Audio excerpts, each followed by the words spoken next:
नमस्कार। आप देख रहे हैं स्पेशल कवरेज न्यूज। मैं हूं शिव कुमार। मेरे साथ हैं उत्तर प्रदेश के पूर्व पुलिस महानिदेशक सुलखान सिंह साहब। सुलखान सिंह जी का बहुत बहुत स्वागत, बहुत बहुत अभिनंदन। दरअसल पूरे देश में एक नई हवा चल गई है।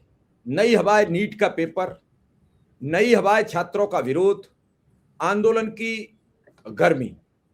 और ये गांव में हम लोग दिवाली पर चटाई बना लेते हैं पटाखों की और फिर एक जगह फुलझड़ी छोड़ते हैं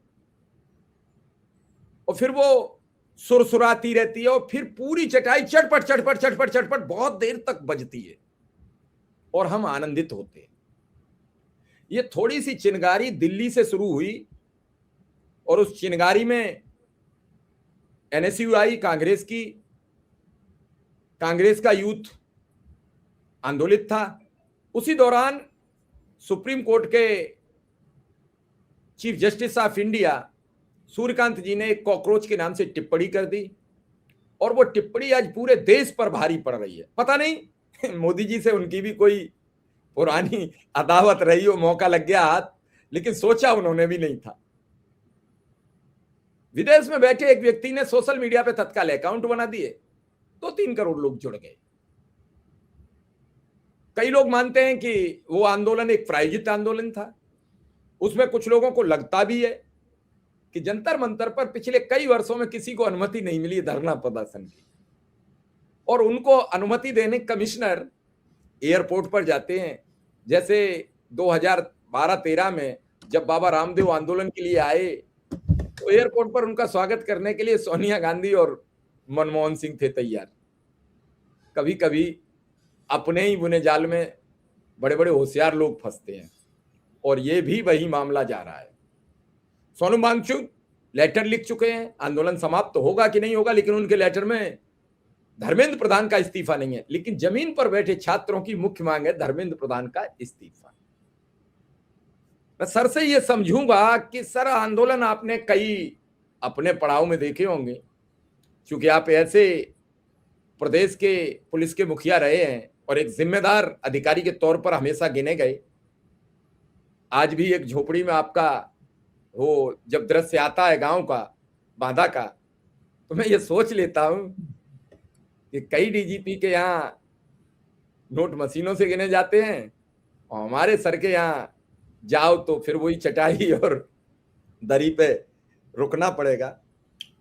ऐसे अधिकारी के रूप में आप रहे। इस आंदोलन की भूमिका समझना चाहता हूं आपसे कि इस आंदोलन को आप कैसे देख रहे हैं। क्या सरकार से कमजोरी हो गई और फंस गई है? मिश्र जी, आप देखें अगर तो पिछले 7-8 साल का अगर देखा जाए इसमें इतिहास जो है, तो यूपी पब्लिक सर्विस कमीशन, अधीनस्थ सेवा चयन आयोग, शिक्षा सेवा चयन आयोग, डिपार्टमेंटल तमाम भर्तियां, नीट में इससे पहले भी हो चुका है। 14 एग्जाम में से नीट के 5 में लीकेज और इस तरह की गड़बड़ियां हो चुकी हैं। इसके अलावा और तमाम संस्थाएं, इधर एक और आप देखते हो कि बीच में आंगनवाड़ियों का, स्वास्थ्य वर्कर्स का, और अब एक ये टीचर्स की ट्रेनिंग और रीट्रेनिंग, इसका एक इशू खड़ा हो गया है। हम लोग जब पढ़ते थे तो प्राइमरी टीचर्स के लिए बीटीसी हुआ करता था और आगे बीएड होता था। बहुत बढ़िया काम कर रहा था, स्थापित परंपरा थी, सब लोग जानते थे। अब ये नया कानून बना के इन लोगों ने इतनी ज्यादा तरह के कंफ्यूजन पैदा कर दिए हैं कि ये भी हो तो हो जाएगा, ये भी हो। अब समझ में नहीं आया कि क्या ट्रेनिंग होनी चाहिए टीचर की। तमाम मुकदमेबाजियां हो रही हैं इसमें। तो सरकारों ने बहुत ज्यादा तालाब का जल बड़ा गंदा कर दिया है। तो ये सरकारों को समझना चाहिए कि इन तमाम चीजों से बहुत सारा असंतोष पैदा होता है। ये मुद्दा तो प्रतियोगी छात्रों का था, वो इकट्ठे हो गए वहां पर नए लोग। ये टीचर्स में भी बहुत ज्यादा ये इस समय असंतोष है। आंगनवाड़ी, इस तरह के जो भी कार्यकर्ता हैं उन सब में असंतोष है। चुनाव आने लगता है तो सरकार कहती है हम 2000 मानदेय बढ़ा देंगे, सौगात दे रहे हैं। भाई इसमें राजनीति नहीं खेली जानी चाहिए। तो ये सरकार को समझना चाहिए था कि ये परीक्षाओं की शुचिता का सवाल लंबे समय से खड़ा हो रहा है, सभी लगभग सभी राज्यों में और सेंटर के परीक्षाओं में हो रहा है ये, तो इसको टाइम पे एड्रेस करते। दिसंबर 2025 में 8 दिसंबर को पार्लियामेंट्री कमेटी ने अपनी रिपोर्ट दाखिल की थी संसद में, जिसमें उन्होंने कहा था कि ये बहुत ज्यादा इसमें समस्याएं हो गई हैं, और एनटीए के बारे में उन्होंने खास तौर पे कहा था कि इनकी 14 में से 5 परीक्षाओं में सवाल खड़े हुए हैं। तो जब 5 में सवाल खड़े हैं तो बाकी 9 का भरोसा कैसे किया जाए? तो ये असंतोष था। अब दिसंबर, जनवरी, फरवरी में अगर कुछ कार्रवाई हो जाती तो शायद ये घटना न होती। तमाम सवाल उठाए गए जो है उनके अध्यक्ष कोई थे, जोशी जी।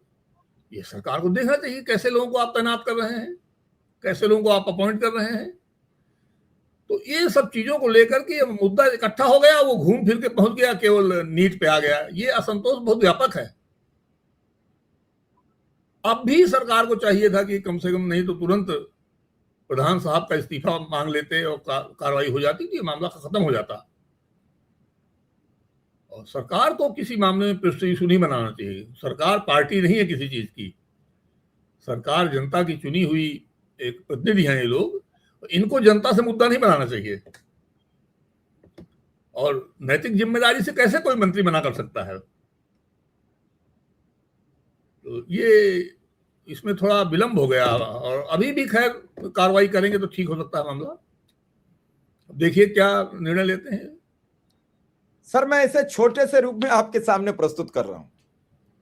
आप जब कभी एसएसपी रहे होंगे, डीआईजी रहे होंगे, आईजी रहे होंगे, एडीजी रहे होंगे, तो कई मर्तबा ऐसा आया कि किसी थाने में कोई घटना घट गई और उस इलाके के लोग इस बात पर अड़ गए कि थानेदार को हटाओ, मतलब एसएचओ को हटाओ। मांग आ गई, इसे हटाओ। तो कई मर्तबा जो अच्छे अधिकारी होते हैं वो पहले बचाते हैं, इसलिए कि अगर इसे हटाते हैं तो कल दूसरी जगह यही जनता हमारे खिलाफ विद्रोह करेगी, बचा लें। पहले प्रयास ये होता है। दूसरा फिर ये होता है कि नहीं सुलट रहा है तो अब इसे हटा दो, अब वेट मत कीजिए ताकि जनता संतुष्ट बनी रहे। तो कभी कभी तो तत्काल ही हटा देते हैं।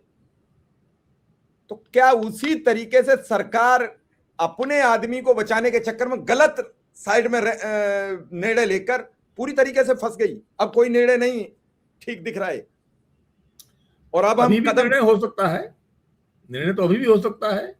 तो सरकार को भी जानना चाहिए, सभी लोग जानते हैं जो भी जागरूक लोग हैं, कि मिनिस्टर की जिम्मेदारी, मिनिस्टर अपनी जिम्मेदारी से कैसे भाग सकता है। एनटीए में जो तैनातियां हुई हैं, एनटीए की जिम्मेदारी के लिए मिनिस्टर कैसे अपने आप को कर लेगा? एनटीए की तैनाती में मिनिस्टर का भूमिका तो रहती ही है, मिनिस्टर ही मुख्य होता है उसमें। तो जब इतना बड़ा स्कैंडल, ये अक्सर नहीं कि कोई पहली बार हुआ है।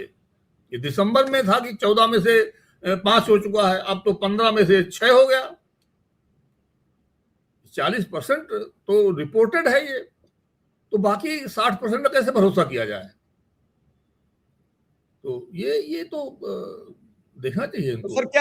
तो सर क्या माना जाए सरकार के और जनता के बीच का विश्वास टूट रहा है? इससे विश्वास कम होता है, निश्चित तौर पे इससे विश्वास कम होता है। मैंने बताया जैसे बहुत सारे मुद्दे हैं, टीचरों का मुद्दा बहुत तगड़ा चल रहा है, तमाम टीचरों को बर्खास्त होने की बात आ रही है जो 10 साल 12 साल से पढ़ा रहे हैं। ये कंफ्यूजन कैसे हुआ? ये उसी को देखिए ना, जब बीटीसी और बीएड ठीक से काम कर रहा था तो ये नया सिस्टम क्यों लागू किया गया? और सर लागू भी किया गया तो उस टाइम के जो भर्ती है उन्हें इससे अलग रखना था। एप्लीकेबल तो तब रखेंगे जिस दिन से आपने लागू किया है। नहीं, कोई कारण नहीं था, कंफ्यूजन पैदा करने का कोई कारण नहीं था। डिग्री कॉलेजों के लिए कंफ्यूजन पैदा कर दिया। पहले बोले पीएचडी होना चाहिए, फिर कह दिया पीएचडी नहीं होना चाहिए, फिर कह दिया नैक एक्रेडिटेशन होना चाहिए, फिर बोला पीएचडी भी होना। इस तरह कंफ्यूजन पैदा कर रखे हैं तमाम तरह के। तो इससे करप्शन बढ़ता है, अनियमितताएं बढ़ती हैं, लोगों में असंतोष बढ़ता है। कब पीएचडी जरूरी है, कब पीएचडी जरूरी नहीं है। तो ये 1-2 मामले नहीं इस तरह के। क्या कारण है कि आपने रेगुलर टीचर लेना बंद कर दिया, एडहॉक भरना भर्ती शुरू कर दिया? ये कैसे क्यों हो गया? ये कैसे हो गया? तो ये स्वीकार करना ही चाहिए सरकारों को कि ये गलतियां हुई हैं और उसको रिवर्स करें। अब जो है गलत रास्ते पे आप कितना दूर चले जाए, वापसी ही एक सही तरीका है उसका। गलत रास्ते पे कभी कोई सही मंजिल नहीं मिल सकती है। गड़बड़ी इसमें हो चुकी है, अब इसको ठीक करना चाहिए, सरकार को जल्दी करना चाहिए। ये देखिए नेतृत्वहीन आंदोलन है ये, इसमें कोई जिम्मेदार कद्दावर कोई नेता नहीं है इस आंदोलन का, तो ये दिशाहीन हो सकता है, भटक सकता है, बड़ी दिक्कतें हो सकती हैं। ऑलरेडी तरह तरह की वहां हरकतें हो रही हैं, पुलिस वालों को चिढ़ाते हैं आंदोलनकारी, तो कभी उसमें चिढ़ करके या किसी घटना में कोई बड़ी घटना हो जाए तो संभलता थोड़ी है मामला जो है ये। इसको बहुत जल्दी ठीक करना चाहिए, इस मामले को हल्का नहीं समझना चाहिए। पूरे देश की जगह जगह, और तो और अभी मैंने पढ़ा था कल जो है कि हमारे बांदा में भी आंदोलन हुआ इसका। छोटी जगह, आज आजमगढ़ में भी कोई आंदोलन हुआ था जी। तो छोटी छोटी जगहों पे हो रहा है ये। तो ये ना देखिए कि छोटी जगहों पे 50 आदमी थे कि 100 आदमी थे, एक आदमी भी अगर था इसका मतलब है कि वहां पे चिंगारी तो ही है। और एक आदमी का भी जवाब सरकार को देना चाहिए। सरकार जवाबदेही के लिए बनाई जाती है। ये कहना कि साहब ये मुट्ठी भर लोग हैं, ये बात ठीक नहीं है। मुट्ठी भर का भी जवाब देना चाहिए आपको, और ढेर सारे लोगों का भी जवाब देना चाहिए। हर चीज का जवाब देना चाहिए। इसी की आपको तनख्वाह मिलती है, इसी के लिए आप तैनात किए गए हैं। तो इस पे प्रेस्टीज इशू बनाना, पब्लिक से प्रेस्टीज इशू नहीं बनाया जाना चाहिए। सर जिस तरीके से 20 तारीख को जो दिल्ली में हुआ आपने देखा, पुलिस और छात्रों में आपसी टकराव था। मैं फिर कहूंगा कि छात्र अहिंसात्मक रवैया में रहे। पुलिस का काम था संसद भवन तक न आने देने का, उन्होंने रोकने का प्रयास किया। कुछ कई जगह उग्र रूप भी प्रशासनिक दिखा, सोशल मीडिया पर वीडियो वायरल हुए, कई लोग पद से पदच्युत भी हुए। लेकिन सर क्या इस आंदोलन को कोई और तरीका नहीं है आपके हिसाब से इसे डील करने का? सरकार क्यों प्रशासन को फंसा रही है, क्यों पुलिस को फंसा रही है, क्यों सेना को फंसा रही है? अगर एक इस्तीफा ले ले तो आंदोलन खत्म हो जाएगा, आंदोलन खत्म हो जाएगा, प्रशासन भी फ्री है, मार्केट वाले फ्री है, पूरा इलाका फ्री है। जो मैंने अभी आपसे कहा कि वो चटाई जैसे पटाखे इकट्ठे करके सुरसुरिया छोड़ते थे, वो सुरसुरिया सर चटाई में लग चुकी है, पूरी चटाई जल रही है, हर जगह से आवाज आ रही है। पटना में कल बीजेपी विधायक को भीड़ घेर लेती है, मारने लगती है, वो भागते हैं, भाग के विधानसभा में घुस जाते हैं। सर अगर सोचिए वहां विधानसभा पास नहीं होती तब, विचार कीजिए, गाड़ी तोड़ दी गई, गाड़ी जला दी गई, ज्यादातर लोग विधानसभा के पिछले गेट से निकल गए, तो सर पुलिस वाला दरोगा क्या करे? मैं बड़ा गंभीर आपसे सवाल कर रहा हूं, वो क्या करेगा? कोई आईपीएस क्या करेगा?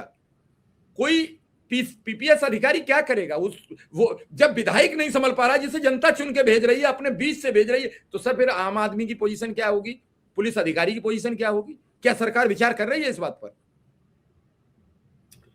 सरकार मुझे कर रही कि नहीं कर रही है, मुझे तो इसकी जानकारी नहीं है। मुझे आजकल मेरे पास कोई सूचना नहीं होती है। लेकिन देखिए, आंदोलन को डील करना सरकार की जिम्मेदारी है, या जिससे कोई डिमांड है, जिसके लिए आंदोलन है, उसकी जिम्मेदारी है। पुलिस आंदोलन से नहीं निपट सकती है। पुलिस खाली ये देख सकती है कि ये आंदोलन हिंसक न होने पाए, और अगर हिंसा करे तो इसको डिस्पर्स कर दिया जाए। इससे ज्यादा आंदोलन को खत्म करने में, आंदोलन को डील करने में कोई भूमिका नहीं है पुलिस की। दूसरी बात, इसमें जैसा मैंने कहा कि आंदोलन जो है दिशा भटक सकता है। तमाम लोगों को मैं देख रहा था कि पुलिस वालों को चिढ़ा रहे हैं, परेशान कर रहे हैं, पुलिस पे हमला कर रहे हैं, पुलिस की गाड़ियां तोड़ रहे हैं, और जब कुछ नहीं हुआ तो संसद की ओर मार्च कर रहे हैं। कल तो आपने एक वीडियो देखा होगा कि एक इंस्पेक्टर या पीपीएस रैंक के अधिकारी को भीड़ रौंदे जा रही है, वो भागा जा रहा है। जी जी। तो और अगर वो रुक जाए तो या तो उसे पीटा जाएगा या उसके कपड़े फाड़ दिए जाएंगे। इस तरह में कभी कभार जो है, अगर लोअर रैंक के लोग हुए, आर्म्ड पुलिस वाले अगर हैं कोई, उनके साथ ऐसी घटना हो जाए तो फायरिंग या इस तरह की कोई बड़ी घटना हो जाती है। तो अच्छा, ये अक्सर हो जाता है जब लीडरलेस कोई मॉब हो जाए तो ये समस्या हो जाती है। अब संसद में आप मार्च करेंगे, संसद के लिए मार्च अलाउ नहीं किया जा सकता, न सरकार परमिट करेगी और पुलिस तो जाने नहीं देगी, क्योंकि संसद में हमारे यहाँ वैसे भी घटना हो चुकी है पहले आतंकवादियों की। तो हम संसद में भीड़ नहीं इकट्ठी कर सकते। उस भीड़ के जरिए क्या हो जाए वहां पर, तो अगर आप वहां जा रहे हैं तो फिर पुलिस रोकेगी। रोकने का पुलिस के पास एक ही तरीका है कि बल प्रयोग करें। मिश्र जी, एक और बड़ा लोगों को कंफ्यूजन के साथ शांतिपूर्ण लोगों पे, अहिंसक लोगों पे लाठीचार्ज किया गया। लाठीचार्ज जो है हिंसा या अहिंसा देख के नहीं की जाती है। लाठीचार्ज होती है अगर आपको रोका जा रहा है किसी काम से और आप वो काम कर रहे हैं तो लाठीचार्ज किया जाएगा। अगर आप शांतिपूर्वक तरीके से भी पार्लियामेंट में घुसने की कोशिश कर रहे हैं तो बल प्रयोग किया जाएगा। और बल प्रयोग जो है इतना किया जाना चाहिए जितने से वो काम रुक जाए। इसमें लाठीचार्ज से, धक्का मुक्की से लेके, लाठीचार्ज से लेके और फायर आर्म्स, फायरिंग तक शामिल है इसमें। जो है अगर जोर जबरदस्ती करेंगे पार्लियामेंट में घुसने के लिए, गोली चलाई जा सकती है इसमें, वहां घुसने नहीं दिया जा सकता। तो ये मुद्दा पुलिस की तरफ नहीं भड़काया जाना चाहिए। ये मुद्दा पुलिस का नहीं है। पुलिस आपको केवल विद इन द लिमिट रख रही है, अब आपको भी विद इन लिमिट रहना है।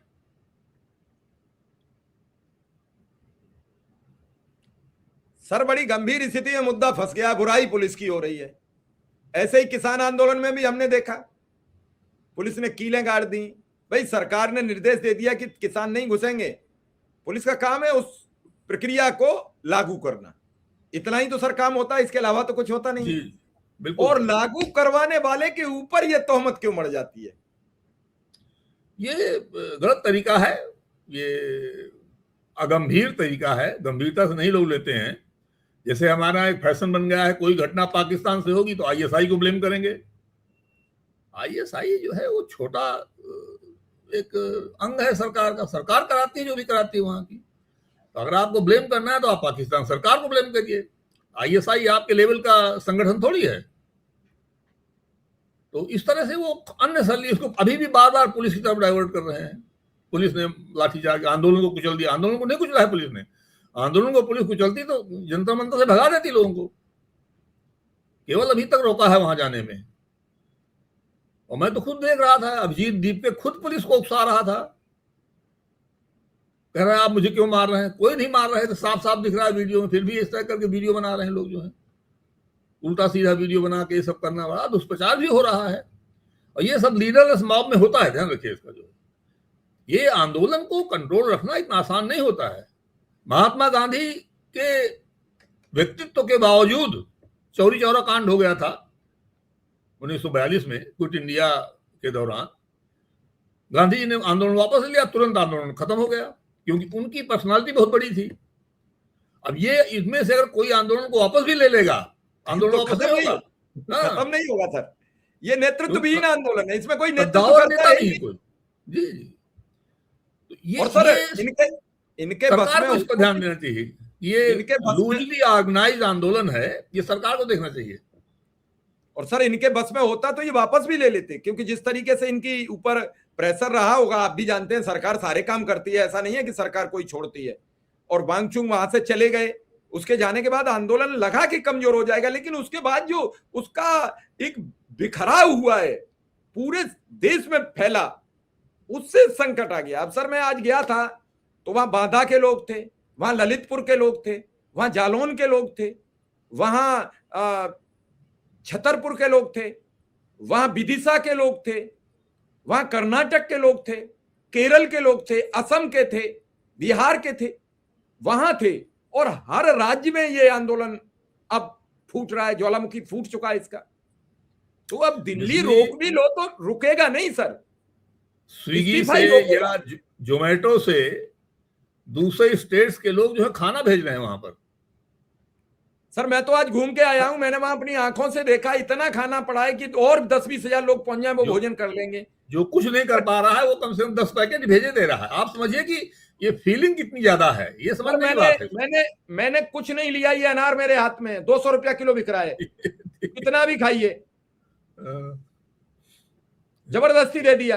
केले, ये समझना चाहिए, ये सिम्टम है, बजाय इसके कि उल्टा सीधा बातें कर रहे हैं, साहब विदेशों से फंडिंग हो रही है। ये अनार सर ये अनार विदेश से आ जाएंगे सर, विदेश से आ जाएंगे। गलत बातें हैं, ये ऐसा नहीं करना चाहिए। इतने बड़े किसी आंदोलन को बदनाम करने के लिए आप उल्टा सीधा बातें करेंगे? अभी उसमें फंडिंग, उसे ऐसा खर्चा कौन सा है जिसको फंडिंग करनी पड़े?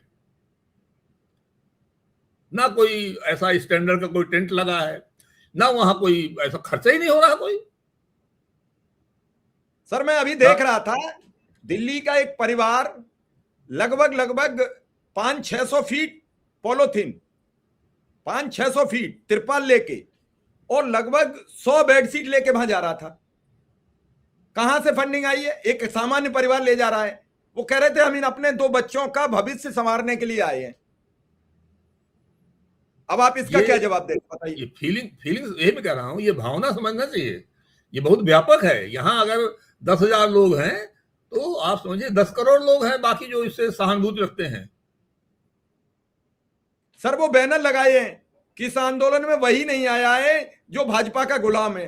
अब इस बैनर का आप क्या जवाब दोगे? अब ये सब चीजें उनको भी नहीं करना चाहिए। भाई हम भी नहीं गए हैं, लेकिन हम कोई गुलाम थोड़ी हैं किसी के। नहीं, वहां उनके अपने स्लोगन है। ये सर बच्चे बता रहे हैं कि यही दिशाहीनता होने लगती है। जी जी जी, सही कह रहे हैं। वो बच्चे हैं सर। लेकिन नेवरदलेस कुछ भी कहें, ये इसका असंतोष बहुत व्यापक है और ये उसका लक्षण है, ये प्रकटीकरण है केवल। ये समझना चाहिए इनको जो है, और बहुत जल्दी इसमें कार्रवाई करनी चाहिए। सर एक बच्ची थी, उसकी 9 CGPI है। वो कह रही है हम इंटर्नशिप ढूंढ रहे हैं, हमें नहीं मिल रही है। हम 20 तारीख को आए, हम सर के पुलिस के पास भी नहीं थे। जब भगदड़ मची तो हम समझ ही नहीं पाए हम किधर भागे। हम उल्टे भागे, हमारे 2 डंडा लग गए। बच्ची थी, अब लग गए हो जाता। हमारा तो आक्रोश बढ़ेगा। वो ठीक कह रही थी कि हमारा तो आक्रोश बढ़ेगा। आज हम फिर आए हैं, अब हम जब तक धरना रहेगा रोज आएंगे, क्या करें? देखिए, लाठीचार्ज जब होता है तो ज्यादातर वही लोग जो है चालाक जो नहीं होते हैं, सीधे साधे थोड़ा कमजोर लोग होते हैं, वही पिटते हैं उसमें ज्यादा। बिल्कुल, ये तो मेरा भी तजुर्बा है इस बात का। तो ऐसा हो जाता है, इसमें इसको कुछ खास इसमें किया नहीं जा सकता। सर अगर सपोज करो आप इसे संभालते, मैं बहुत बृहद आंदोलन है, मैं आप पर नहीं आरोप लगा रहा, लेकिन इसे संभालने के भी तो तरीके हैं। अगर लोगों से प्रशासनिक लोग भी बातचीत करें, संवाद करें, तो सर कुछ भी सुधर सकता है। सरकार के बिहाफ पे कोई भी बात करे तो मामला सुधरेगा, क्यों नहीं सुधरेगा? मौके पे जाके आंदोलनकारियों से बात की जाती है, ऐसे थोड़ी है। अन्ना आंदोलन में लोगों ने जा के बात किया था। अब सर कैसे सुधरेगा? एक खबर चलाई गई कि कमिश्नर का ट्रांसफर सिर्फ इसलिए किया गया कि वो सुन नहीं रहे थे, आंदोलन को चलना है। मतलब बता रहे हैं आपको। फिर खबर चली कि कल 20 बटालियन फोर्स आ गया, मैंने भी देखा आ गया। लेकिन इन खबरों को बाहर कौन निकालता? सरकार के भीतर से ही तो कोई दे रहा है। अब ये तो देखिए दिखाई पड़ता है कि फोर्स आ रहा है कि नहीं आ रहा।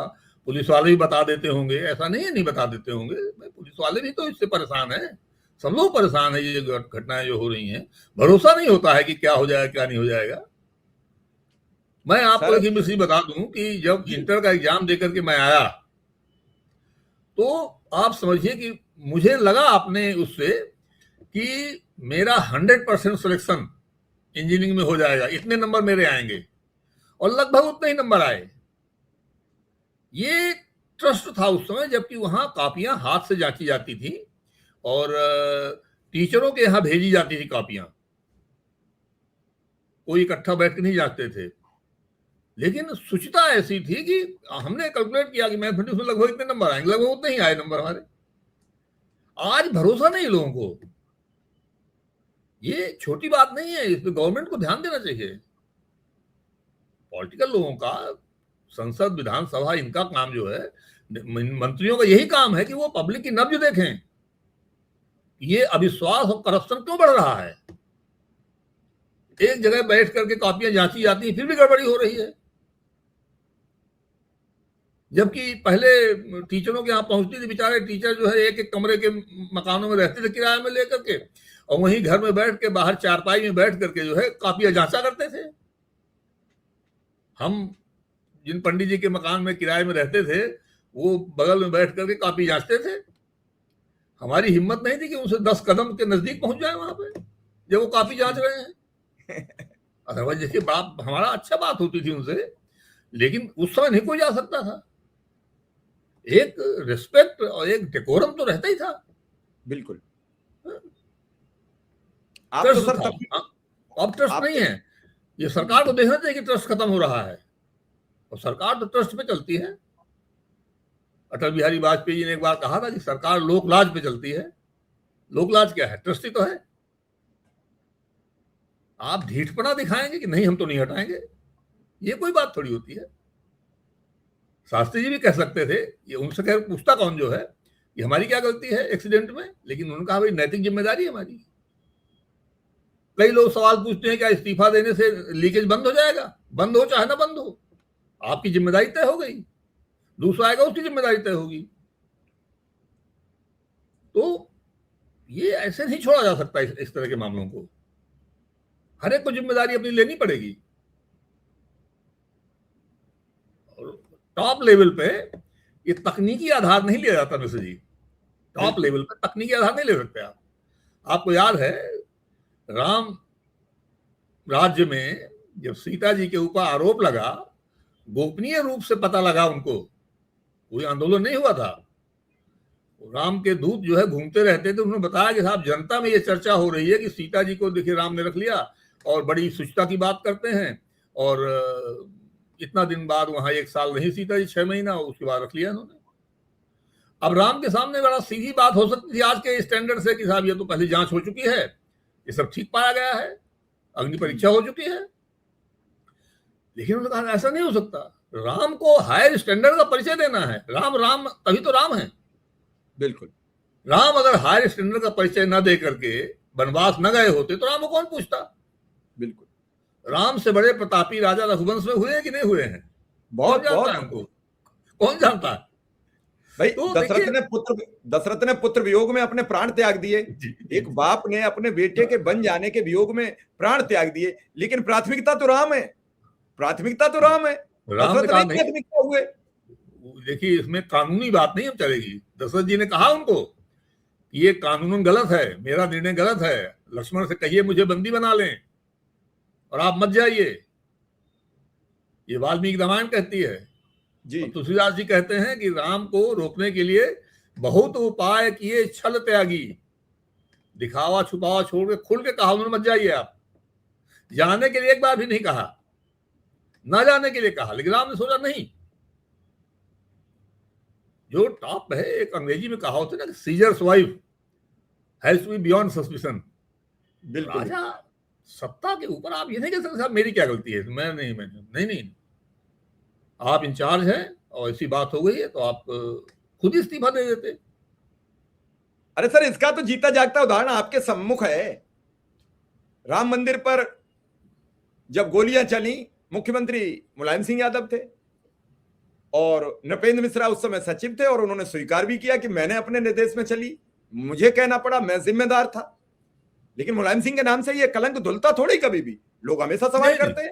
देखिए जिम्मेदारी तो देखिए सरकार की आती ही है, कोई कुछ भी कहे। और नृपेंद्र मिश्रा जी को कोई फायरिंग का अधिकार नहीं था उनको, हालांकि उनको पूरा स्टेटमेंट लोग गलत कोट करते हैं। उन्होंने कहा था कि मजिस्ट्रेट को किसी की अधिकार की जरूरत नहीं है, किसी की कहने की जरूरत नहीं है, पावर उनको मजिस्ट्रेट को कानून मिला हुआ है, और कानून में सब इंस्पेक्टर को ही पावर मिला हुआ है फायरिंग करने का।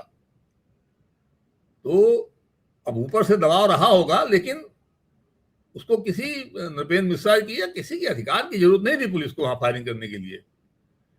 फिर भी जिम्मेदारी तो आपकी होगी ही होगी।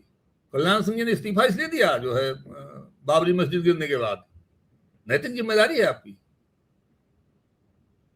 और आप तकनीकी आधार नहीं ले सकते। बड़ी सीधी सी बात है। तो सर आप अब जिम्मेदारी से क्यों भाग रहे हैं? मान लीजिए चढ़ावा चोरी पर यूपी का मुख्यमंत्री खामोश है, नीट पर प्रधानमंत्री जी खामोश है, तो ऐसे क्यों? भाई जिम्मेदारी आपसे ही रहेगी। अब कई लोग इसे कहते हैं कि प्रधानमंत्री का इसमें क्या दोष है, मुख्यमंत्री का इसमें क्या दोष, तो सर फिर मुलायम सिंह का या किसी भी घटना से हम जवाहरलाल नेहरू को जोड़ देते हैं भाजपाई, तो फिर उनका दोष कैसे मान लेंगे किसी भी मामले में? ट्रस्ट में जो घपला हुआ है उसकी जिम्मेदारी केंद्र सरकार छोड़ नहीं सकती।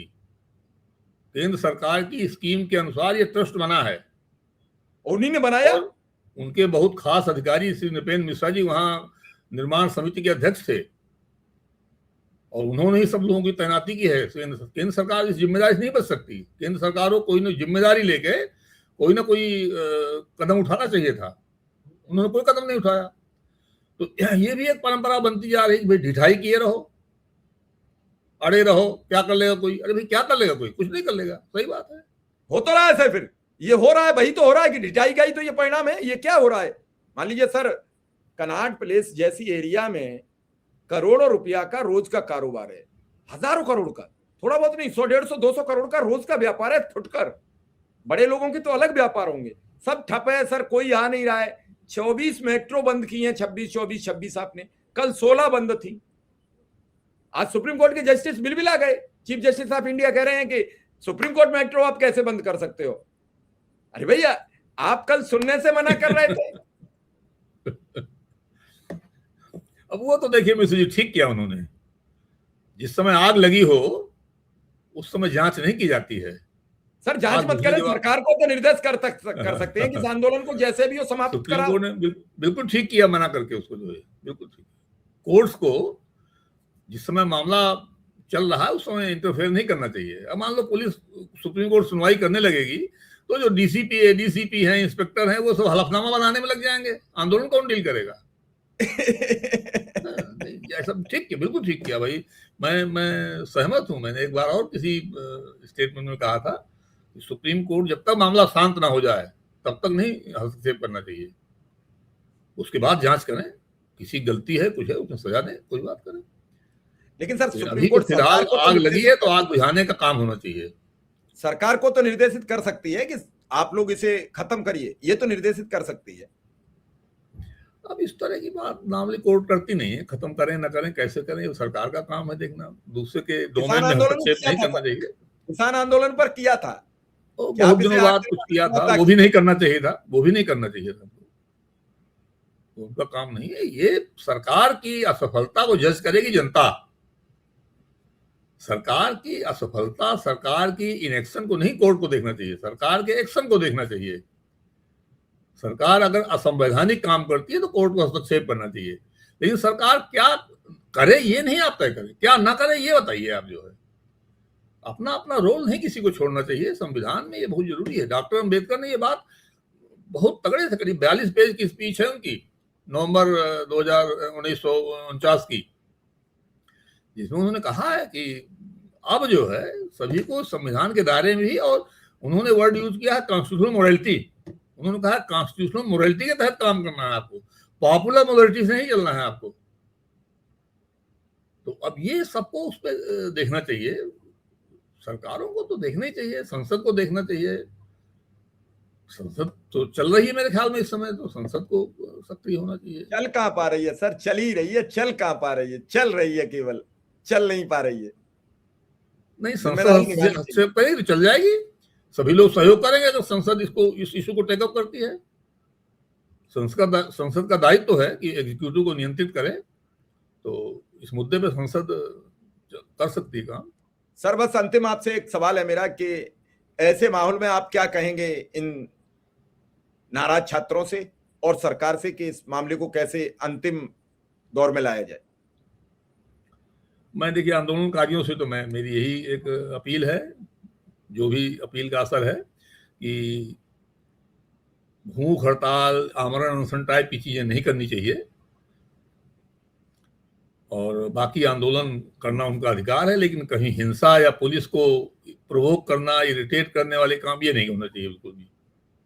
पुलिस को भी देखना चाहिए कि जैसे दिखा रहे थे कि उसमें बिना नेम प्लेट लगाए लोग खड़े हैं, सादे वर्दी में लोग डंडा लिए हुए खड़े हैं, ये ऐसा नहीं होना चाहिए। बिना वर्दी वाला तो कोई होना ही नहीं चाहिए वहां पर, और नेम प्लेट रहनी चाहिए। जो है अगर कभी लोअर रैंक्स पे नेम प्लेट हटाने की जरूरत पड़ती है तो जो सीनियर अफसर मौजूद है वो वहां रहना चाहिए, वो बताएगा कि हाँ ये हमारे आदमी है। अदरवाइज यूनिफॉर्म तो बनाई इसलिए गई है ना कि यूनिफॉर्म रहेगी, लोग समझेंगे हाँ ये पुलिस के लोग हैं। पैरामिलिट्री फोर्स वहां जो काम करता है वो पुलिस के डायरेक्शन में काम करता है, अपनी मर्जी थोड़ी काम करते हैं वो लोग। बिल्कुल। तो ये पुलिस को जवाब देना चाहिए, कमिश्नर पुलिस को जवाब देना चाहिए कि कौन है सादे वर्दी में वहां पे। दूसरा, आंदोलन के विरोधी लोग वहां इकट्ठे हो जाते हैं, वो नहीं होना चाहिए। पुलिस को चाहिए कि कोई विरोधी वहां ना इकट्ठा होने पाए, उससे टकराव होता है। भाई आप विरोध करना है तो आप कहीं और जाके आंदोलन कर लीजिए, अगर आपके अंदर दम है। आप खामा वहां जाके झगड़ा करना चाहते हैं, बिल्कुल, तो ये नहीं होना चाहिए। और कमिश्नर को इस बात का जवाब देना चाहिए, कौन है सादी वर्दी वाले डंडा लिए खड़े हैं, जो पुलिस के बेंत है उनके हाथ में, पॉलीकार्बोनेट की जो बेंत होते हैं वो उनके हाथ में दिखाई पड़ रहे हैं। ये जवाब देना चाहिए बाकायदे उनको, सार्वजनिक रूप से प्रेस विज्ञप्ति देके ये स्पष्ट करना चाहिए। ये बात बहुत उठ रही है बार बार, जो है कोई कहता गुंडे हैं, कोई कहता आरएसएस के आदमी है, कोई कहता किसी के हैं। ये जब आप नहीं क्लैरिफाई करेंगे तो कंफ्यूजन पैदा होगा। हम लोगों को यही सिखाया गया था कि अगर आप सही जवाब आप नहीं बताएंगे तो मीडिया फिर अपनी मर्जी से छापेगा, उससे भ्रम फैलेगा। कमिश्नर को तुरंत ये क्लैरिफाई कर देना चाहिए था कि साहब ये कौन है, और नहीं उनको रहने ही नहीं देना चाहिए वहां पर। सादे वर्दी वाले कोई वहां पे दिखाई नहीं पड़ने चाहिए। सादे वर्दी में 2-4 आदमी लगाए जाते हैं सूचना वूचना लेने के लिए, लेकिन ऐसे डंडा लेके नहीं सादे वर्दी में खड़े किए जाते कोई भी। वो गलत है, नहीं कर सकते आप इसको। आप मिलिशिया थोड़ी खड़ा कर देंगे, आप जो है कोई ये एक टकराव खड़ा करना चाहते हैं आप जो है। बिल्कुल दुर्भाग्यपूर्ण है, कमिश्नर ने कोई इसका स्पष्टीकरण नहीं दिया अभी तक। चलिए सर, आपने हमें समय दिया, इसके लिए आपका बहुत बहुत आभार, बहुत बहुत धन्यवाद। नमस्कार।